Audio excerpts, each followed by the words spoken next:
ഇന്ന് ഞാൻ തയ്യാറാക്കാൻ പോകുന്ന ഒരു തോരനാണ്. അതിനു വേണ്ടി ഒരു പാൻ വെച്ചു. അതിലേക്ക് വെളിച്ചെണ്ണ ഒഴിച്ചു കൊടുക്കുക. വെളിച്ചെണ്ണ ചൂടാകുമ്പോൾ അതിലേക്ക് കടുകും ഉഴുന്നുപരിപ്പും നമുക്ക് ചേർത്ത് കൊടുക്കണം. വളരെ സ്വാദിഷ്ടമായ ഒരു തോരനാണിത്. ഈ രീതിയിൽ എല്ലാവരും ഒന്ന് തയ്യാറാക്കി നോക്കൂ. ഇപ്പോൾ കടുകൊക്കെ ഉഴുന്നും പൊട്ടിത്തുടങ്ങി. ഇതിലേക്ക് 2-3 വെളുത്തുള്ളി, ഒരു പച്ചമുളക്, കുറച്ച് കറിവേപ്പില എന്നിവ ചേർത്ത് കൊടുക്കുക. അത് മൂത്ത് വന്നപ്പോഴത്തേക്ക് ഒരു സവാള ചെറുതായിട്ട് അരിഞ്ഞതും ചേർത്ത് കൊടുക്കുക. ആവശ്യത്തിന് ഉപ്പ് ചേർത്ത് കൊടുക്കുക. നന്നായിട്ട് നമുക്കൊന്ന് മിക്സ് ചെയ്യാം. ഇതിലേക്ക് 1/4 കപ്പ് തേങ്ങയാണ് ഞാൻ ചേർത്ത് കൊടുക്കുന്നത്.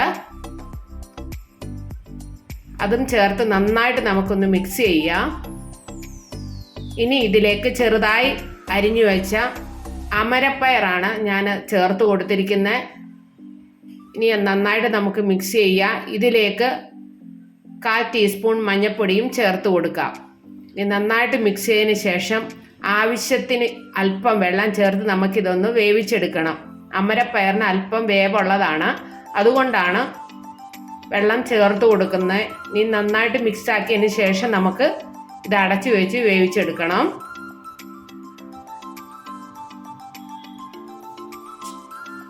ചൂട് ചോറിൻ്റെ കൂടെ കഴിക്കാൻ പറ്റിയ നല്ലൊരു തോരനാണിത്.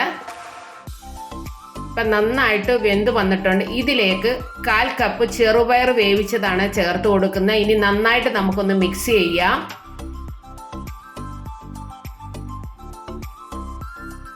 വളരെ വേഗത്തിൽ തയ്യാറാക്കാൻ പറ്റിയ ഒരു തോരനാണിത്. നന്നായിട്ട് മിക്സ് ആക്കിയിട്ടുണ്ട്. ഇനി ഒരു മിനിറ്റ് ഇതൊന്ന് അടച്ചു വയ്ക്കണം. അതിനുശേഷം നമുക്ക് തുറന്നു നോക്കി നന്നായിട്ട് ഒന്നുകൂടെ മിക്സ് ആക്കിയതിന് ശേഷം നമുക്ക്